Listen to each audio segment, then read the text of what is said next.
Semana Santa especialmente dolorosa la de este año. Para muchos será tiempo de recordar a esos seres queridos que han muerto por el coronavirus.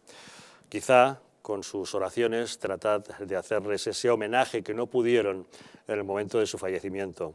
Para todos, sin lugar a dudas, tiempo para la introspección, para reflexionar acerca de la sociedad en la que vivimos. Realmente saldremos adelante gracias al esfuerzo de muchos ciudadanos, pero es lamentable que hoy tengamos la imagen que publica el diario El Mundo en su portada, la de un montón de féretros alineados en el Palacio de Hielo de Madrid. Eso en un momento en el que hasta el gobierno nos engaña en el número de personas que han muerto a causa de esta enfermedad.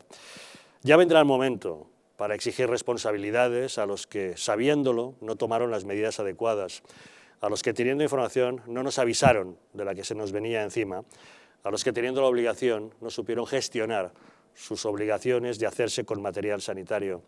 Pero si hay algo que nos reconcilia con la condición humana, es ver que entre todos saldremos adelante, gracias a esos médicos, a esos sanitarios, que incluso con poco material y con poca protección están en primera línea, gracias a esos policías, guardias civiles, a esos soldados, a esos transportistas, a esos encargados de todo tipo de suministros y de logística, a esas personas encargadas de la limpieza y de que tengamos suministro, a todos aquellos que están trabajando para que podamos salir adelante.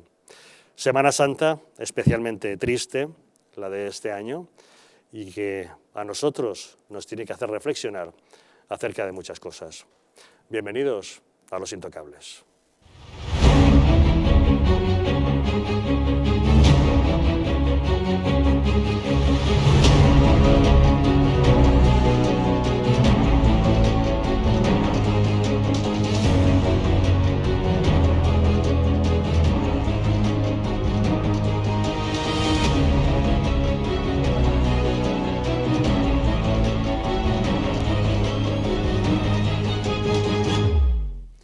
Muy buenas noches, pueden ustedes sintonizar Los Intocables a través de las frecuencias 24, 45 y 57 de la TDT de Madrid, vernos en Aragón a través de la 8 de Zaragoza y en toda la Comunidad Valenciana a través de 8 Mediterráneo. Ya saben que a través de internet nos pueden ver desde cualquier lugar de España o incluso del mundo si lo desean y que para ello cuentan con dos diferentes direcciones, eldistrito.es y distritotv.es, y que siempre nos pueden encontrar en nuestro canal de YouTube. Por cierto, canal, como saben, que ya hemos recuperado después del ataque de los ciberterroristas que trataron de acallar nuestra voz. El canal de YouTube Distrito TV está ya en funcionamiento y seguimos manteniendo el de Distrito Televisión, que abrimos provisionalmente para sustituir al primero. A través de esos dos canales, montones de suscriptores que tenemos nos pueden encontrar todos los días y cualquier persona que desee ver nuestros vídeos o nuestros programas enteros. Nos pueden encontrar también en todas las redes sociales y, por supuesto, si quieren comunicarse con nosotros y enviarnos mensajes a través del WhatsApp, cuentan para ello con el teléfono 669 72 86 73. Y para abordar los asuntos que hoy nos ocupan esta noche en la mesa de Los Intocables, nos acompaña César Sinde. ¿Qué tal, César? ¿Cómo estás? Buenas noches, Javier. Gracias por acompañarnos. Un placer. También con nosotros Fran Simón. ¿Qué tal, Fran? Muy buenas noches. Buenas noches, Javier. Un placer. También gracias por estar con todos nosotros. Y de inmediato entramos en materia, pero antes, si me permiten, quisiera hacerles una pregunta. ¿Llegan ustedes a fin de mes o se encuentran con problemas financieros que les causan algún tipo de dificultades? Se lo decimos porque en Préstamos Madrid tenemos la solución a sus problemas. Con más de 1 millón de microcréditos concedidos, hemos solventado las dificultades económicas de miles de españoles como usted. En www.prestamos-madrid.com resolvemos sus preocupaciones de liquidez con la ventaja de tener un descuento del 50% sobre los intereses para todos los telespectadores de Los Intocables. Tan solo tienen que registrarse en esa página web que les hemos dicho, prestamosmadrid.com, y conseguirá hasta 600 euros, sin sorpresas y sin esperas. Recuerde, regístrese en esta página, se le leemos tal cual es, www.prestamos-madrid.com, y solo si te identificas como seguidor de Los Intocables obtendrás un descuento del 50% sobre los intereses. Es la imagen de la pandemia, es la que nos muestra la portada del diario El Mundo de hoy. Es el interior del Palacio de Hielo de Madrid, la gran morgue de España.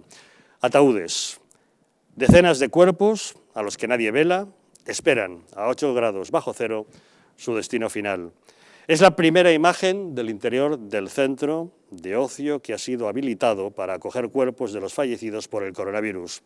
Esta es la auténtica realidad de esta crisis: muerte, muerte y devastación.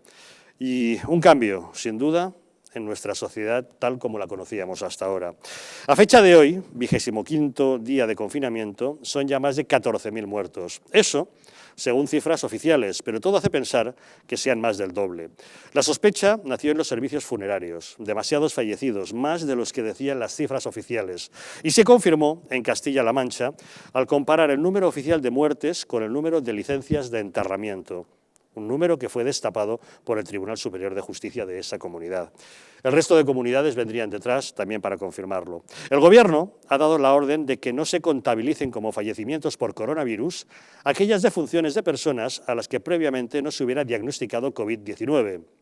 Teniendo en cuenta que no hay test rápidos para todos, pues hay muchos pacientes que mueren sin haber dado positivo previamente. Y como luego no se hacen autopsias, pues no se determina oficialmente la causa de la muerte. Conclusión: oficialmente en España han muerto por coronavirus 14.555 personas, 757 de ellas en las últimas 24 horas. Pero en realidad, tanto ustedes como yo sabemos que son muchas más. Ante la gran cantidad de fallecidos en España por coronavirus, el Ministerio de Sanidad ha diseñado una guía para afrontar el duelo.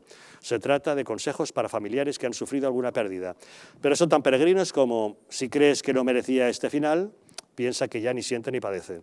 Si lamentan no haber acompañado a sus queridos hasta el final, que piensen que han hecho lo más responsable. En fin, triste recomendación la que hace el Gobierno para todos aquellos que esta Semana Santa seguramente rezarán por esos seres queridos a los que han perdido. El único lado bueno de toda esta tragedia es nuestra gente, la entrega de los españoles, su solidaridad, su profesionalidad. Nuestros sanitarios están en primera línea, se la juegan por salvarnos y a veces en condiciones difíciles, sin contar con el material adecuado para trabajar. Pero nuestra sanidad es un éxito. Una muestra de ello la encontramos en el Hospital Puerta de Hierro de Madrid. No han llegado a colapsar sus servicios gracias a un buen trabajo de previsión. Con los primeros datos decidieron actuar y eso consiguió dar sus frutos. Tenemos comunicación con el director médico del Hospital Puerta de Hierro Majadahonda de Madrid, don Miguel Cuchí. Doctor, muy buenas noches. Buenas noches. Cuéntenos, ¿en qué momento se dieron cuenta, en función de los datos con los que disponían, de la que se venía encima y empezaron a prepararse ante esta pandemia? Bueno, yo creo que tenemos una situación favorable para haber pensado en esta situación, y es que el Hospital Puerta de Hierro estaba ya identificado como uno de los hospitales de referencia para otras cepas de coronavirus, con lo cual pues había una cierta predisposición a adelantarse a los acontecimientos. Es verdad que además contábamos con una situación favorable geográfica y arquitectónicamente, al ser un hospital que se puede modular perfectamente, y la situación geográfica por la dispersión de la población en vivir en zonas con mayor distanciamiento entre unos y otros, pues pensábamos que nos iba a favorecer esta situación. Cuando empezaron los primeros datos que llegaban a España, sobre todo ya al acercarse a Italia los acontecimientos, ya teníamos montados diversos sistemas de formación de los profesionales en cuanto a la formación en la puesta de equipos de protección. Inicialmente hicimos, prácticamente esto fue en febrero, montamos una unidad de seguimiento de crisis en la que de otra forma no podía ser que con las disciplinas que fueran más representativas en este caso. El servicio de medicina preventiva, el servicio de prevención de riesgos laborales, por lo que pudiera afectar a los profesionales del hospital, el laboratorio de microbiología junto al resto de laboratorios, el servicio de radiología, la urgencia, por supuesto, porque iba a ser el primer punto de llegada de los pacientes, el servicio de medicina interna y neumología, que eran fundamentales junto a la sección de infecciosas para qué tratamiento, qué manejo íbamos a dar de los pacientes, el área de gestión, porque, como digo, la adaptación arquitectónicamente a la situación que venía iba a hacer necesaria su trabajo de forma rápida y eficiente. El equipo directivo se involucró desde el primer momento, montando esas reuniones, y luego tuvimos la posibilidad de adelantarnos en muchas de las cosas que fueron pasando después. Esto lo permitió, lógicamente, hicimos la elaboración de un plan de contingencia que teníamos ya previsto en cómo íbamos a diseñar la actuación de en la que íbamos a comportarnos y luego también contábamos, evidentemente, con un equipo de enfermería con una potencia y una preparación y una navegación, pues yo creo que como suele suceder en este colectivo, pero bueno, en el caso de la dirección de enfermería, con una especial cualificación y profesionalidad intachable. Doctor Cuchi, entiendo que estas medidas preventivas que ustedes tomaron dieron sus frutos y eso les permitió que cuando viniera el aluvión de pacientes no se colapsaran sus servicios. Bueno, yo recuerdo perfectamente que teníamos una pizarra en la que íbamos anotando y con los primeros datos hicimos aunque fuera una forma muy casera, por decirlo de alguna manera, hicimos una proyección de lo que queríamos hacer con el hospital. Para nosotros era fundamental sectorizar el hospital en la parte que pueda ser con seriedad de COVID y otra parte que denominábamos actividad convencional. Es decir, lo más fundamental de nuestro hospital era mantener una zona limpia en la que pudiéramos seguir atendiendo a pacientes que no venían con la sospecha de infección por COVID, porque tenemos pacientes pues que tienen unas patologías muy graves, severas y que debíamos seguir atendiendo, y por otra parte deberíamos calcular, como digo, las primeras proyecciones calculábamos que nuestro hospital iba a tener que atender o tener ingresados simultáneamente 500 pacientes con la patología COVID, cuando finalmente es verdad que las previsiones fueron de 625, el pico más alto de ingreso. Calculamos que íbamos a tener necesidad de 52 camas de UCI, cuando nosotros en realidad contamos en aquel momento con 40, y la que al final han sido 66, lo que hemos tenido más o menos de media ingresados en camas de UCI. Que sí que hicimos una estimación de números que evidentemente nos desbordaron hasta un límite, pero no nos cogió de sorpresa y eso nos permitió pues una gran adaptación a las circunstancias. Hay que decir que la respuesta de los profesionales ha sido impresionante. La verdad es que los casos y las circunstancias que han llevado a cada uno de ellos pues nos hace enorgullecernos de los profesionales que tenemos, del equipo que hay en ese hospital, de la alta cualificación profesional y personal de todos ellos.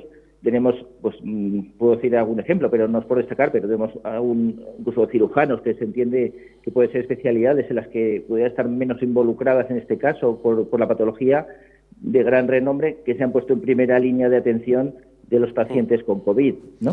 Sin duda, sin duda. La labor de los sanitarios y de los médicos está siendo impresionante en todas partes. Doctor Cuchi, díganos más o menos qué fechas serían cuando empezaron a tomar este tipo de decisiones de prevención. Pues empezamos a trabajar, nos empezamos a reunir a mitad de febrero aproximadamente. Mitad de febrero, ajá. Sí. Ya tenían datos para pensar que lo que venía era algo delicado. Bueno, estimamos, estudiábamos los datos, que evidentemente eran datos que venían por las publicaciones que hacían los propios médicos italianos, porque la publicación en China era pues más limitada informativamente, en cambio Italia la veíamos como una referencia más cercana, y eso nos hacía estimar en qué porcentaje íbamos a tener o estimar los casos que podíamos llegar a tener o que nos podían venir a nuestro hospital. Y calculamos nuestras cifras en base a esa información que aparecía publicada por los medios italianos. ¿Y en qué circunstancias se encuentran ahora en el hospital? ¿Han conseguido parar esa primera oleada? ¿Están funcionando con normalidad? En este momento, bueno, pues seguimos con unos pacientes, como le digo, estamos ahora, hemos bajado de los 500 pacientes ingresados por esta patología, se ha reactivado, vienen ya más pacientes a urgencias con patología convencional, no por ello menos grave, sino que patologías menos asociadas a COVID. Es verdad que nosotros hicimos una serie de medidas que impidieron el colapso, como fue trabajar muy duro en el servicio de urgencias. Es decir, el servicio de urgencias ha hecho un trabajo espectacular. Ha sido una cosa, bueno, creo que digna de mención, porque lo que se hizo es un trabajo muy duro de evitar el colapso. Es decir, hicimos un circuito para este tipo de pacientes, se clasificaban en función también de lo que se podía ver en la radiografía y otros de signos clínicos, clasificando a los pacientes en función de su tipo de neumonía, ¿no? Cuando venían con afectación o con síntomas leves. Eso hizo que muchos de estos pacientes, más o menos una media de cerca de 70 pacientes que venían a nuestra urgencia, han sido seguidos de forma telefónica y posteriormente con un sistema de videollamada en su domicilio, con lo cual cuando en el caso de afectación o cualquier anomalía que apareciera, podíamos recuperarlos y traerlos al hospital e ingresar. En este caso hemos trabajado que menos del 7% de esos pacientes tuvieron que venir al hospital, con lo cual quiere decir que el manejo fue impecable. Esto ha evitado, lógicamente, un colapso mayor de de lo que podía haber sido, porque si hubiéramos ingresado a todos esos pacientes, imagínase la poca capacidad que habíamos dejado para otros pacientes más graves. Sin duda, sin duda. Doctor Cuchí, ayúdame a trasladar un mensaje a nuestros mayores. Muchos abuelitos están preocupados, piensan que si enferman y van al hospital no les darán tratamiento porque todos los recursos serán para personas más jóvenes y con mayor capacidad de sobrevivir. Yo les digo que eso no puede ser así, que ningún sanitario jamás va a dejar morir a un ancianito, que harán todo lo que esté a su alcance por salvarles. Quizá a mí no me crean, dígaselo usted, doctor. Bueno, pues yo la verdad es que tengo que decir que para mí es un orgullo trabajar en el Hospital Puerta de Hierro y uno de los motivos principales es el trato que podemos dar a las personas mayores. Entiendo que en el resto de los hospitales de la Comunidad de Madrid está pasando lo mismo, que sí que le puedo hablar de mi centro, pero estoy seguro que el resto es muy similar. La idea que tenemos es, tenemos un equipo de geriatras y voluntarios que se han apuntado precisamente por esta dedicación a las personas mayores, a acercarse a la residencia. Nosotros somos el área que más pacientes ancianos tiene en residencias. Tenemos 6.500 personas institucionalizadas que seguimos. Tenemos un sistema de videoconferencia. Los equipos de geriatras y colaboradores han ido a diario a estas residencias. Además tenemos una unidad pionera en la urgencia que se llama, bueno, así en nombre simpático se llama UAPI, que es una unidad de atención de pacientes institucionalizados, que fue un desarrollo de la doctora Rosa Capilla en su momento, y que fue un boom porque lo que se trataba es de trabajar con los pacientes mayores sin todo el ruido, el bullicio de la urgencia, que tuviera un tratamiento específico con un geriatra que les atendiera en función de sus condiciones.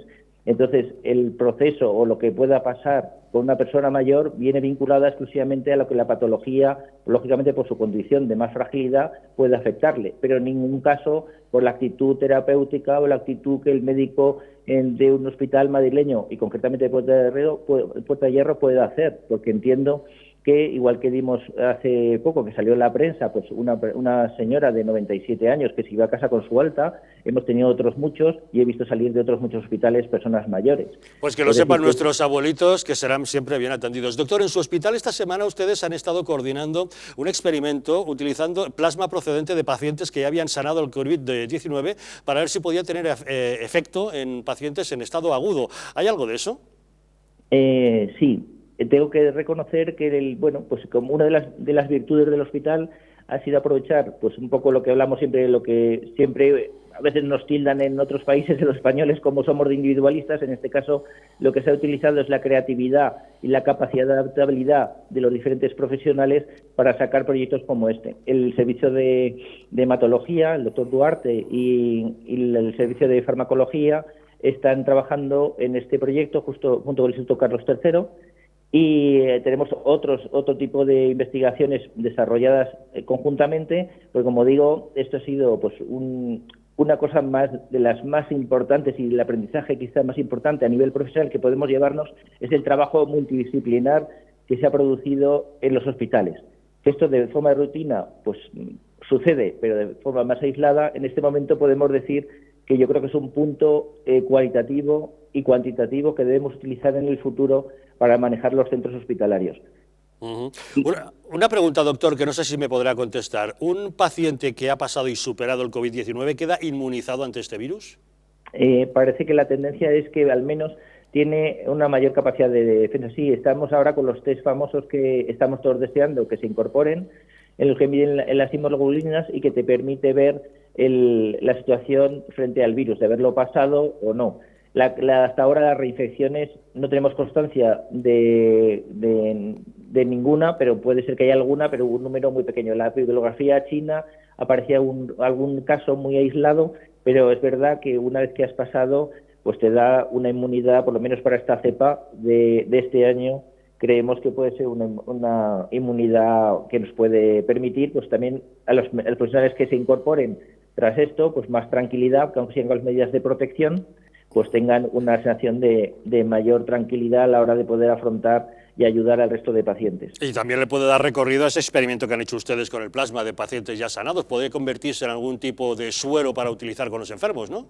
Sí, es muy esperanzador, el estudio es muy esperanzador y además estamos haciendo otro estudio paralelo de recogida de ADN del virus según el tipo de pacientes, que nos permitirá estudios genéticos a medio plazo para ver por qué unos pacientes evolucionan tan mal y otros lo superan sin problema, con lo cual a medio plazo pues esto da también unos frutos que nos ayudarán en el momento a entender mejor la enfermedad y cómo tratarla y cómo prevemos los futuros ataques de este virus o subvariantes de las cepas.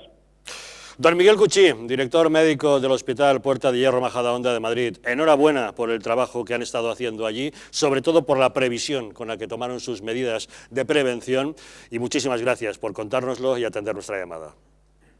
Bueno, muchas gracias a ustedes. Gracias, muy buenas noches.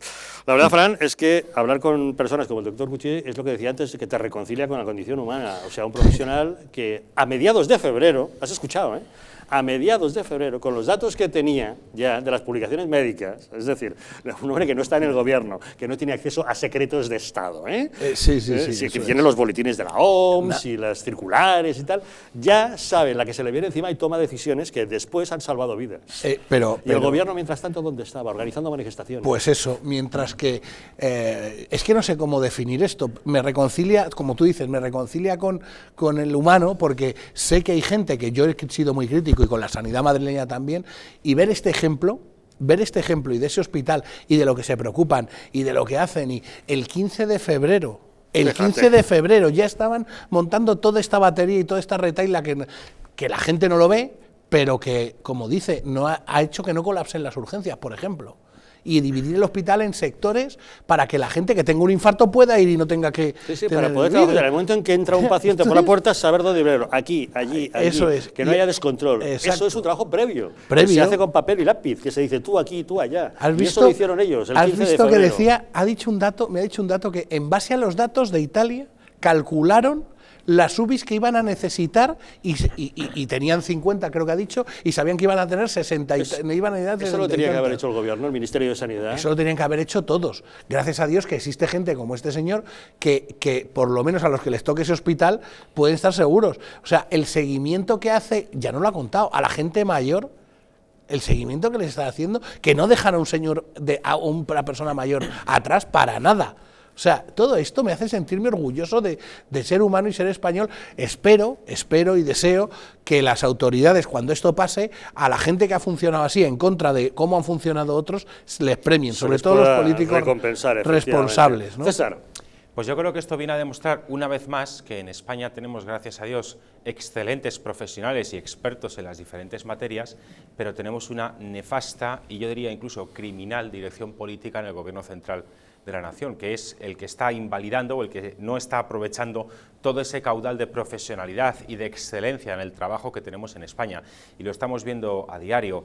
Las imágenes, en fin, lo que demuestran las imágenes de ese trabajo que se está haciendo, así lo acredita. Yo no puedo entender cómo es posible que un gobierno que tanto dice que en cada momento ha tomado las decisiones pertinentes en base a lo que le recomendaban los expertos, en primer lugar, ¿y esos expertos quiénes son? Porque no sabemos quiénes son esos expertos que asesoran al gobierno. Yo acabo de escuchar a un experto. Claro. El doctor Cuchí es un experto porque viendo lo que está pasando en Italia, su experiencia le dice que tiene que tomar precauciones para lo que pasa en España y lo ha hecho. Esto es ser un experto en algo. Claro, pero digo, los que está usando Pedro Sánchez, me refiero. Los expertos están en el comité de COVID-19. Sí. ¿Sabes que está Leire Pajín en ese comité? Entonces ya me quedo tranquilo. tranquilo. Es cierto. Sí, claro, es que eso que dice Javier hay que contarlo. O sea, que la gente se entere de que en ese comité de expertos puesto a dedo de sus amigos y amiguetes está Leire Pajín. ¿Pero qué estamos hablando? Mira, cuando tú haces un comité de expertos, te mapeas España y sacas a este señor, que hemos tenido aquí no es un señor oculto ni que esté bajo tierra, que el 15 de febrero se reúne con todo el hospital multidisciplinarmente, ha dicho todos los servicios, el 15 de febrero. Claro, a lo mejor... Aún faltaba hasta el 8 de marzo, casi un mes de la famosa manifestación. Exacto, pero claro, ¿qué pasa? Que es que a lo mejor le hubieran dicho, no hagas la manifestación, déjate de ver a venezolanos en aeropuertos a escondidas, que es que todo eso se nos olvida, y déjate de hablar de Franco y vamos a hacer lo que tenemos que hacer. El gobierno empezó a tomar decisiones un mes más tarde. ¿Cuántos muertos podíamos habernos ahorrado si hubiera actuado a tiempo? Porque habéis visto la imagen de la portada del Mundo de hoy. Sí. Los ataúdes alineados en el Palacio de Hielo de Madrid, convertido en morgue gigantesca. Que hemos tardado muchísimo. ¿Qué nos dice esa imagen? Pues nos dice, en fin, es una muestra gráfica de las dimensiones de esta tragedia, porque hasta ahora la propaganda de la izquierda, yo reconozco que es muy eficaz y nos pretende tener muy entretenidos viendo las gracias de los actores de extrema izquierda en televisión española, cachondeándose de toda esta situación. Esos que ayer se burlaban de que los abuelitos mueren porque les contagian los niños. Esa, Qué sí. vergüenza. Esa nauseabunda, putrefacta. Qué vergüenza y del programa en la lamentable. televisión pública, ¿eh? Exacto. Qué vergüenza. Eso en la televisión pública, esa putrefacta serie de actores de extrema izquierda a los cuales no puedo trasladar más que mi más profundo asco por haber hecho semejante basura con 14.500 muertos y estos hijos de puta cachondeándose en la televisión pública. Y ya lo digo así de claro porque me hierve la sangre, porque no se puede hacer esto, porque la televisión pública tiene que estar destinada para otras cosas, no para la propaganda de los chavistas que la controlan, no para poner enfermeros de Podemos que van de enfermeros cuando en realidad son activistas y son políticos que están ahí haciendo propaganda en contra de los que sí que están sabiendo gestionar la Comunidad de Madrid. César, y la sanidad. Esa es la realidad.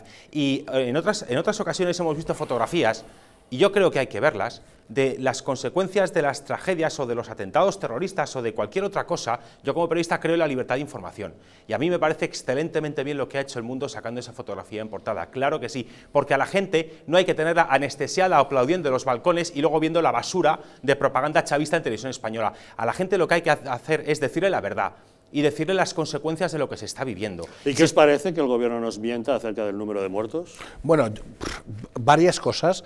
Estoy totalmente de acuerdo contigo, César, y probablemente el señor Algarra nos regañe cuando haya, que lo sepan ustedes, porque claro, uno ya llega a tal nivel de presión y de indignación. Y yo lo primero es darle un pésame a las familias, porque es un desastre cómo se está gestionando todo esto, cuando en este programa ya avisamos que los políticos con antelación tenían que saber cómo se gestiona la muerte, lo dijimos aquí, lo dijimos hacía tiempo, oiga, es que esto va a venir, es que esto viene, pues no lo sabían, pero tres apuntes que tengo en la cabeza. Ahora el gobierno va a decirle a la policía que persiga las fake news.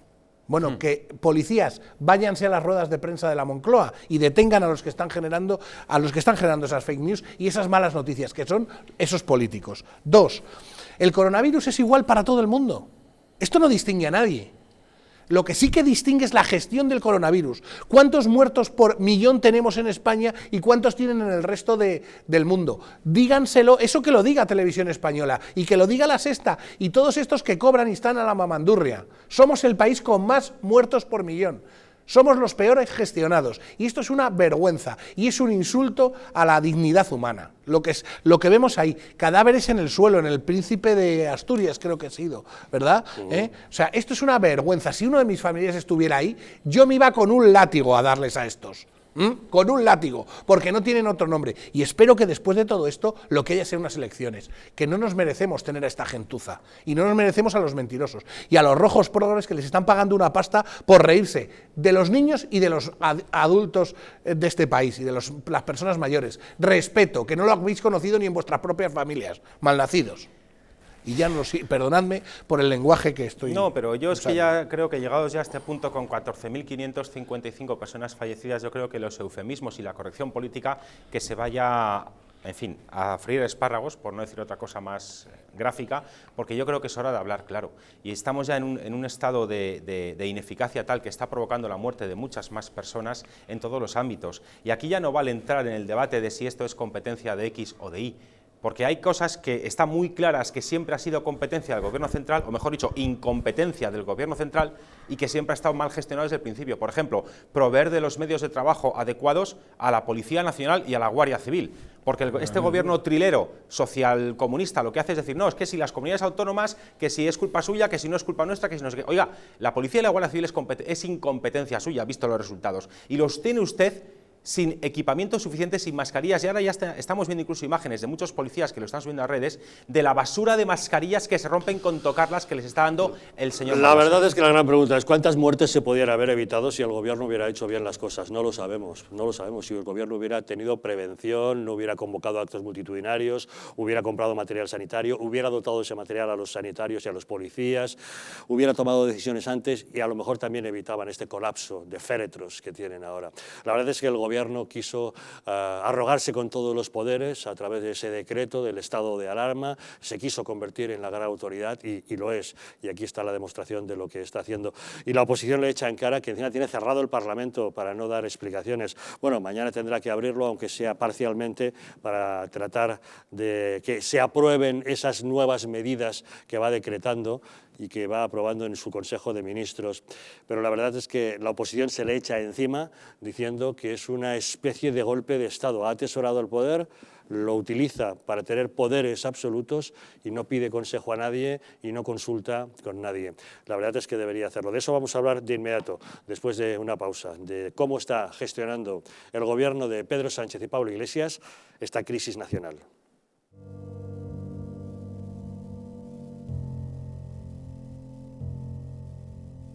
España no va a tener, como mucho, más allá de algún caso diagnosticado. ¿Qué le diría usted a una mujer que está dudando en ir o no a la manifestación del 8 de marzo? ¿Qué le diría? Que le va la vida, que le va su vida. Y el motivo es el miedo. No hay una razón médico-sanitaria. Y que no hay ninguna razón de salud pública que aconseje tomar ninguna medida o que impida la celebración de eventos de este tipo. Denunciábamos que los medios estábamos siendo demasiado alarmistas con el coronavirus. ¡Vamos a morir todos! ¡Estefanía! ¡Estefanía! ¡Gritad Estefanía! No hay nada de qué preocuparse, estamos muy tranquilos, ¿vale? El gobierno estaba perfectamente al corriente de los datos que tiene ahora desde el pasado día 4, pero no quiso tomar medidas justamente para no deslucir esa manifestación.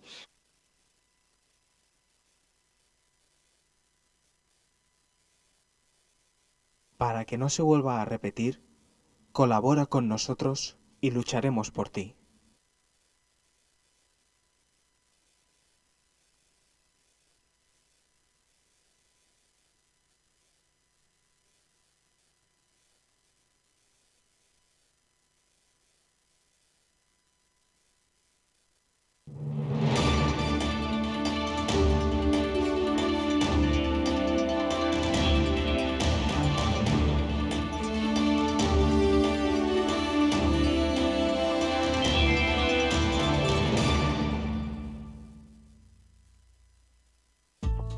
La presencia del colágeno en la composición de huesos, piel, ligamentos, cartílagos y tendones es imprescindible para frenar su deterioro. Sin embargo, a medida que envejecemos, su producción se reduce. Colacel Antiox de Mundo Natural combina en una misma toma colágeno hidrolizado puro, antioxidantes, ácido hialurónico y vitamina C que contribuye a la formación normal de colágeno. Haz del tiempo tu gran aliado. Colacel Antiox. ¿Está hundido tu colchón? ¿Estás cansado de tu viejo sofá? Ven a Muebles Adama, te fabricamos tu sofá o tu colchón a medida. Y no se te olvide preguntar por el dormitorio juvenil de tus hijos. Recuerda que tenemos descuentos especiales en muebles de salón. Estamos en la calle General Ricardos 190, Metro Oporto. Teléfono 91 525 29 41 y en www.mueblesadama.com. Un estilo de vida saludable, la dieta y el ejercicio físico ayudan a disminuir los niveles de colesterol. Divecol Forte de Mundo Natural contiene cardo mariano, coenzima Q10 y levadura de arroz rojo que aporta 10 miligramos de monacolina K que contribuye a mantener niveles normales de colesterol sanguíneo. Protege tu corazón, protege tu salud. Divecol Forte de Mundo Natural. ¿Llegan ustedes a fin de mes? ¿Tienen algún problema económico que les plantee dificultades? Si es así, en Préstamos Madrid tenemos la solución a sus problemas. Con más de 1 millón de microcréditos concedidos, hemos solventado las dificultades económicas de miles de españoles como usted. En www.prestamos-mediomadrid.com resolvemos sus preocupaciones de liquidez con la ventaja de tener un descuento del 50% sobre los intereses para todos los telespectadores de Los Intocables. Tan solo tienen que registrarse en la página web www.prestamos-mediomadrid.com y conseguirá hasta 600 euros, sin sorpresas, sin esperas. Recuerde, regístrese en www.prestamos-mediomadrid.com y solo si te identificas como seguidor de Los Intocables obtendrás un descuento del 50% sobre los intereses. En Alurin Clinic la medicina se convierte en cuidado y belleza gracias a nuestros expertos médicos estéticos y cirujanos plásticos. Escuchamos al paciente, diagnosticamos y ofrecemos las mejores soluciones médicas adecuadas para cada caso. Rejuvenecimiento facial, ojeras, labios y un largo etcétera se tratan con una amplia gama de técnicas novedosas y productos de primera calidad. Nuestra reciente unidad de cirugía estética también es capaz de cubrir tus necesidades quirúrgicas desde el primer momento o aportar ese plus cuando la medicina estética no llega.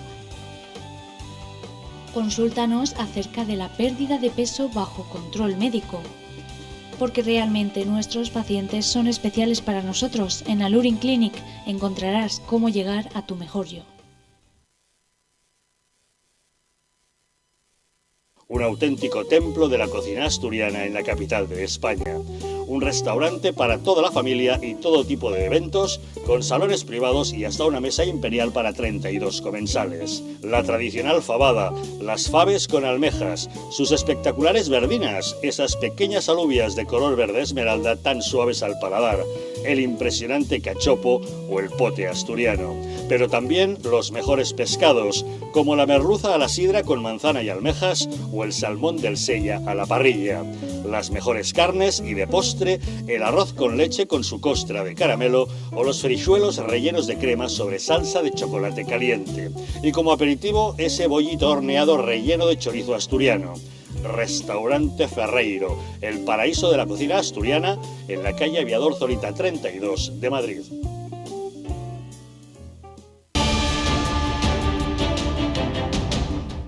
¿Estamos en un auténtico Estado democrático o estamos en una partitocracia?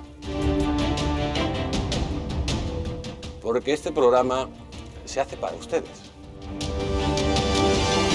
La ciudadanía está quedando atónita a lo que estamos viendo. Vamos a ver cosas que nunca se imaginarían. Lo que ha pasado en España demuestra que Falconetti no es tonto. Que la democracia, ¿qué es lo que es, amigos? El imperio de la ley. Esta izquierda rancia lo que quieren es exterminar todo aquello que no piensan exactamente igual. El castigo va a ser terrible para todos los partidos.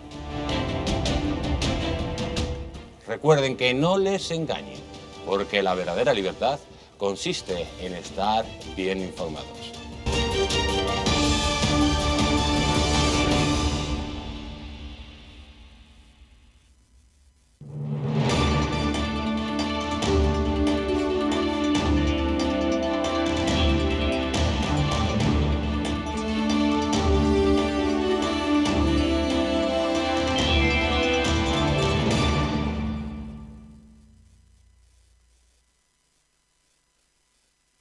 O el descolgamiento de la piel son síntomas evidentes de envejecimiento, un proceso que se acelera a partir de los 40 años y que se produce al reducirse la producción de colágeno por parte de nuestro organismo. Colacel Antiox de Mundo Natural es un complemento alimenticio que aporta colágeno hidrolizado puro de alta absorción y antioxidantes, además de vitamina C, una vitamina esencial que contribuye a la formación de las proteínas de relleno de la piel, como son el colágeno, la elastina, la tropoelastina o el ácido hialurónico. Gracias a su completa composición, un sobre al día de Colacel Antiox produce el mismo efecto que 3 envases de otros productos similares. Así que confíe en Colacel Antiox, es mucho más que colágeno, de venta en tiendas especializadas, en el teléfono 91-446-0000 y también en su página web parafarmaciamundonatural.es. España se encuentra en estado de alarma ante una pandemia mundial y el Parlamento está cerrado. Eso es lo que está pasando en estos momentos en nuestro país. Argumentando precauciones sanitarias, los diputados se quedan en sus casas y el gobierno de Pedro Sánchez gobierna por decreto, sin consensuar medidas con la oposición ni dar explicaciones en el Congreso. Mañana se reabrirá parcialmente. PP y Vox acusan a Pedro Sánchez de saltarse las normas de la democracia. Desde Podemos, Pablo Echenique se burla de quienes dicen que eso es como un golpe de Estado encubierto. Pero desde el gobierno, la propia ministra portavoz reconoce que el presidente irá al Congreso a dar explicaciones cuando él quiera.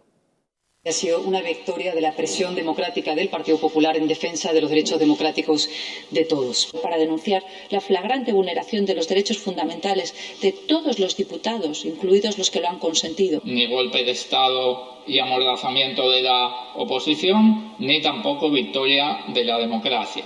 Si en algún momento las cámaras consideran o entienden que algún miembro del Gobierno, el propio presidente, tiene que comparecer más allá de que lo va a hacer este jueves, evidentemente allí estaremos, allí acudiremos y sin duda estaremos encantados de poder ofrecer toda esa información.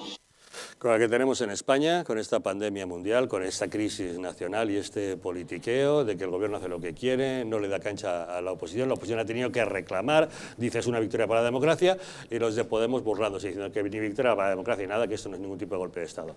Esto queda un poquito fuera de lugar con la que tenemos encima, ¿no?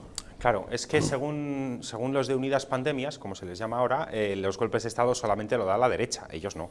La derecha no ha sido la que ha sacado artículos de la Constitución para darles un significado a modo de amenaza, como ha hecho Pablo Iglesias citando el artículo 128.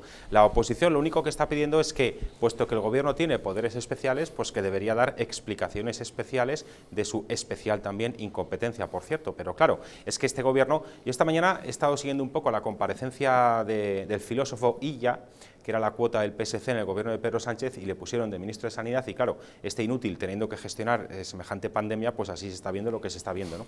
Y le oía decir absolutas generalidades, vaguedades, que no aportan nada, que es cháchara política en definitiva, pero que no hay sustancia ahí, que es lo que está caracterizando todas las compademencias, mejor dicho, de todos los miembros del gobierno cada vez que salen a dar una rueda de prensa, sin preguntas hasta hace unos días, por cierto, sin preguntas en directo de los periodistas por videoconferencia y sin poder repreguntar, que es la clave, y llenan minutos y minutos y minutos, y si Cantinflas estuviera entre nosotros, envidiaría esa capacidad de hablar sin decir nada, o el mismísimo Antonio Ozores, que era magistral haciendo ese tipo de monólogos en los cuales hablaba y no decía nada. Las comparecencias de Pedro Sánchez de 40 minutos para anunciar dos medidas, como suele hacer cuando nos da su aló presidente de fin de semana y sus homilías laicas y aburridísimas, ahí se está viendo, ¿no? Entonces, la única opción que queda de tener cierta interactuación con el gobierno y de ponerles frente a sus contradicciones es precisamente el Congreso de los Diputados, porque los medios de comunicación, ellos ya se están curando de minimizar minimizar el riesgo de que les hagan preguntas que no sepan responder o que sean incómodas. Hasta ahora lo han sorteado con la excusa del coronavirus y haciendo esas preguntas filtradas por el secretario de Estado Miguel Ángel Oliver, pues ahí se veía. Ahora ya les empieza a costar con estos nuevos formatos de rueda de prensa, pero en el Congreso es donde tiene que estar la actividad política y donde tiene que estar la oposición recordándole al gobierno sus infinitas errores, su falta de previsión, su falta de capacidad de gestión, etcétera, etcétera. Y eso es lo que tenemos que ver. O sea que enhorabuena al Partido Popular y también a Vox por toda la actuación que están haciendo para conseguir que el gobierno rinda cuentas en el Congreso de los Diputados, por supuesto. Yo, César, discúlpame, pero no creo que haya que hacer tanto análisis político, y me explico por qué. Porque tú lo analizas desde tu perspectiva intelectual, pero estás analizando a gente que son una ameba mental. O sea, quiero decir, son tontos y no saben de lo que hablan.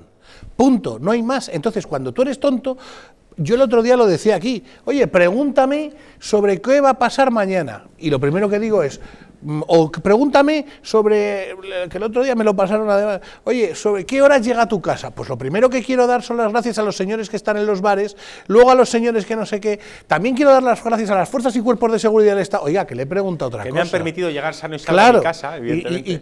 Y por cierto, le reitero, gracias otra vez por su pregunta, y estoy muy orgulloso y me satisface mucho estar con usted en este programa. Deja de hablar en politiques, claro, entonces, la realidad española, ¿cuál es? Es que nos han privado de derechos tan fundamentales como que ya no que yo pueda, por ejemplo, asistir a una misa, que lo puedo entender, sino que un cura sea detenido por estar en su iglesia, en un tejado, dando una misa para los que quieran oírle.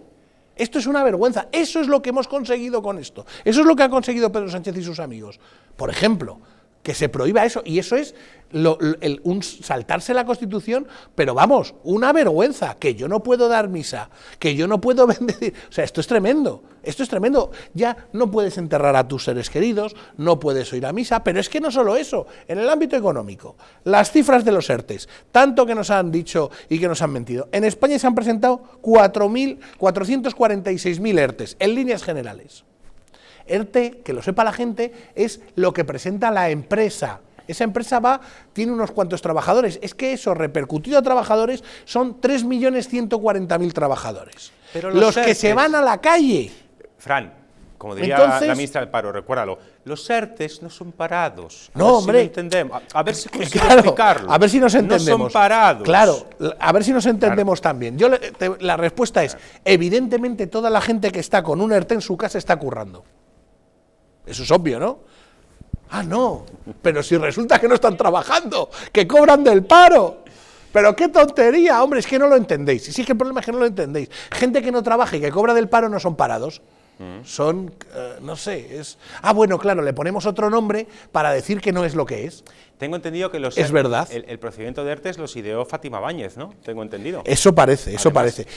Vamos a ver, si el ERTE per se es algo que puede ser bueno incluso, puede ser bueno, igual que intentar rescatar una empresa, pero el problema es que detrás de eso no hay nada. Cuando tú te vas al Congreso y le preguntas o te cercenan la posibilidad de preguntar, de trabajar para decir, oiga, ¿usted qué va a hacer con esos 3 millones de personas si a esas empresas no se les da dinero? ¿Qué va a pasar con ellos cuando tengan que volver a trabajar? ¿De dónde va a salir el dinero de esos ERTEs? ¿De dónde va a salir? Claro, esto es, pues eso, la dictadura de Maduro, el aló presidente. Y ahora pendientes de lo que pase con Europa. Bueno, ya saben que los ministros de Finanzas de la Unión Europea han fracasado de nuevo en su cuarto intento de dar una respuesta conjunta a la crisis del coronavirus. Hay casi medio billón de euros para préstamos, pero no se ponen de acuerdo. Italia quiere fondos, pero sin verse obligado a hacer ajustes. Países Bajos, con el apoyo de Finlandia y Austria, exigen que a cambio del dinero haya condiciones y vigilancia. De momento, vamos, imposible salvar el bloqueo. Mañana volverán a reunirse y a ver hasta qué punto de vista llegan. Tenemos comunicación con nuestro analista habitual, Juan Carlos Bermejo, economista. Juan Carlos, muy buenas noches. Hola, muy buenas noches, Javier. Juan Carlos, cuéntanos, ¿qué pasa que no se ponen de acuerdo los ministros de Finanzas de los diversos países de la Unión Europea? Bueno, pasa que es auténticamente vergonzoso que pongan por delante los tecnicismos, teniendo de cuerpo presente a decenas de miles de muertos y lo que queda por venir. Realmente yo creo que fue un gran error que los jefes de gobierno dejaran en manos de finanzas por temas. Uy, me temo, Juan Carlos, que tenemos serios problemas para escucharte con claridad. A ver.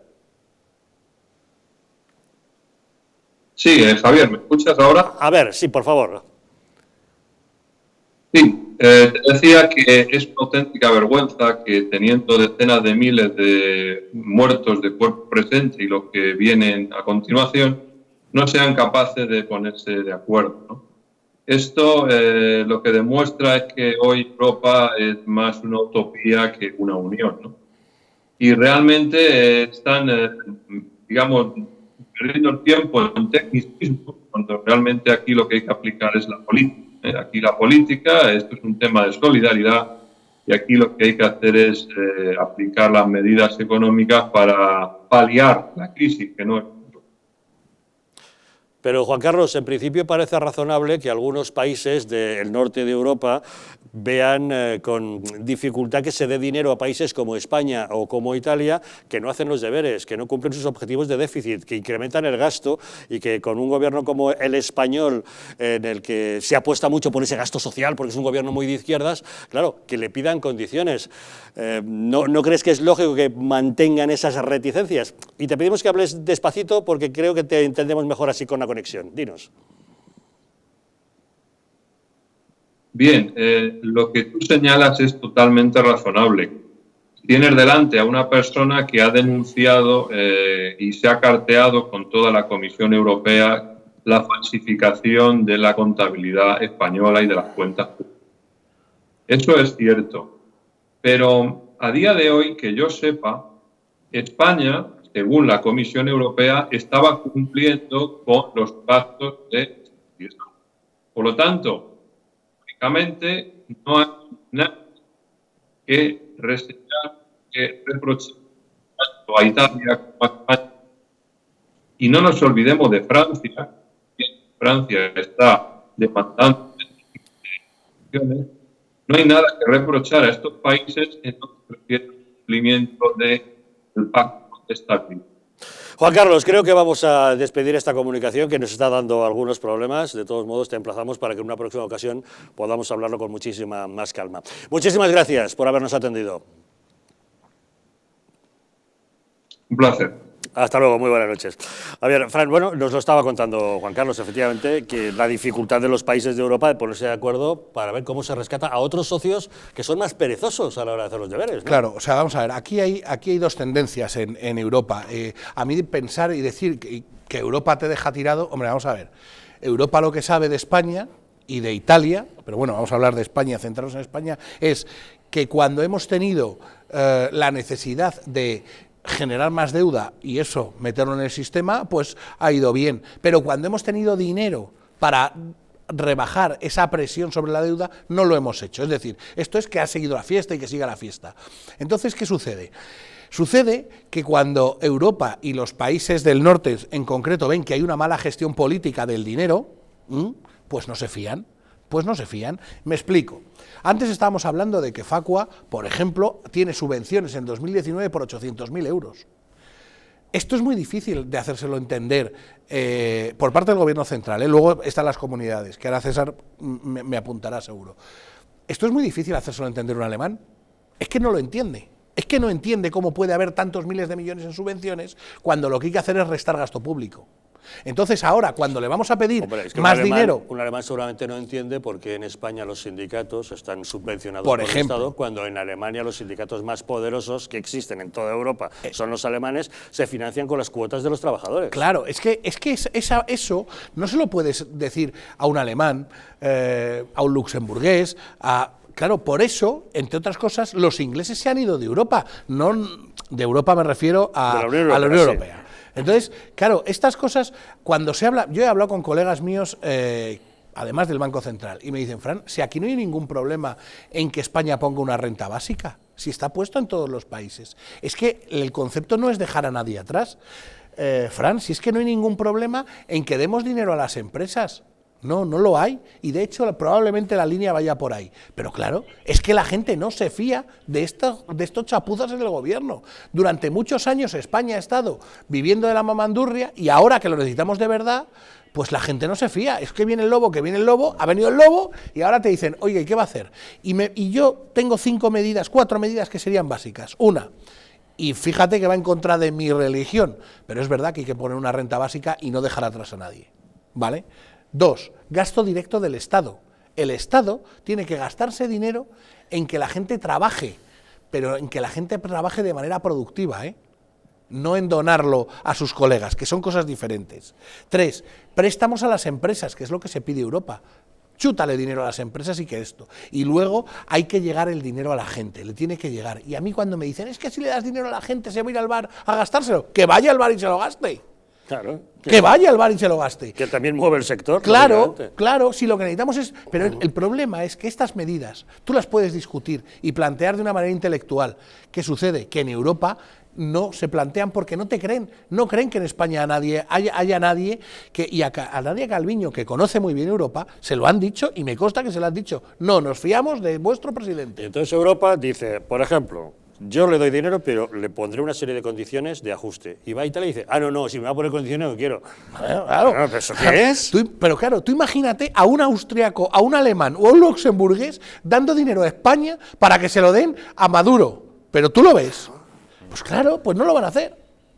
Yo sí, suscribo una parte de lo que ha dicho Fran en cuanto a que este gobierno no es que no genere confianza, es que genera una absoluta desconfianza. Tenemos de vicepresidente a un señor que es admirador de la etapa más radical de Tsipras, hasta que al final se dio cuenta de la realidad. Tenemos a un señor como Pablo Iglesias que preconiza la salida de España del euro. Tenemos un señor que preconizó en el pasado no pagar la deuda pública, como era Pablo Iglesias. Y además de todo eso, tenemos un señor que parece estar dispuesto a robarle a la gente lo que haga falta, expropiar, como lo dicen ellos, amparándose en una interpretación chavista de un artículo de la Constitución española, y eso entiendo que no genera ninguna confianza. Además, tenemos de por sí un sistema político en España tendente a gastar ingentes cantidades de dinero en cosas que son secundarias, por decirlo muy educadamente. Y por si fuera poco, encima tenemos una actuación del gobierno donde en una economía de guerra, como estamos de facto, El Gobierno, lo primero que tendría que haber hecho, además de otras muchas cosas, es haber presentado un plan de reestructuración de gasto público. Y si está reducida la actividad económica a lo esencial, vamos a reducir el gasto público también a lo esencial. Pues no, resulta que tenemos un peso del Estado enorme, comunidades autónomas, un gobierno más grande de la historia y encima tampoco hay ayudas directas a las empresas, cuando más se necesitan. Por cierto, que no solamente es el gobierno central, ¿saben lo que ha hecho Ximo Puig, el presidente de la Comunidad Valenciana? Cuando más ayudas necesitan las empresas, ha retirado las que ya tenía previstas. Todos los años tienen un paquete de ayudas a las pymes, a las pequeñas y medianas empresas, una cantidad de dinero que se sacan a concurso y un montón de empresas, 700 y pico, se presentan a ver si pueden optar a ese tipo de ayudas. Bueno, pues Ximo Puig, al ver que había la crisis del coronavirus, las ha retirado, justamente ahora, que es cuanto más se necesitan. Fíjense, pausa y les contamos.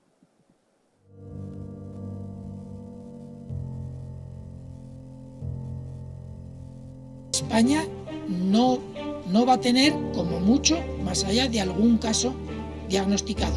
¿Qué le diría usted a una mujer que está dudando en ir o no a la manifestación del 8 de marzo? ¿Qué le diría?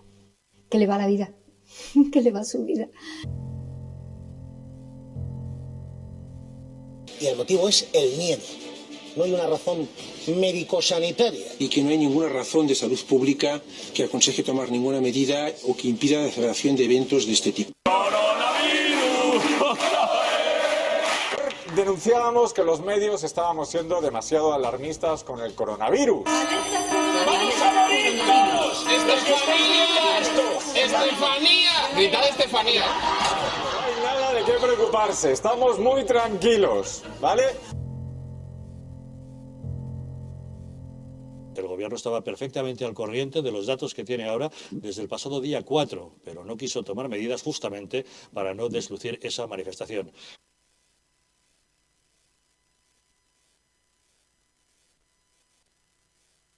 Para que no se vuelva a repetir, colabora con nosotros y lucharemos por ti.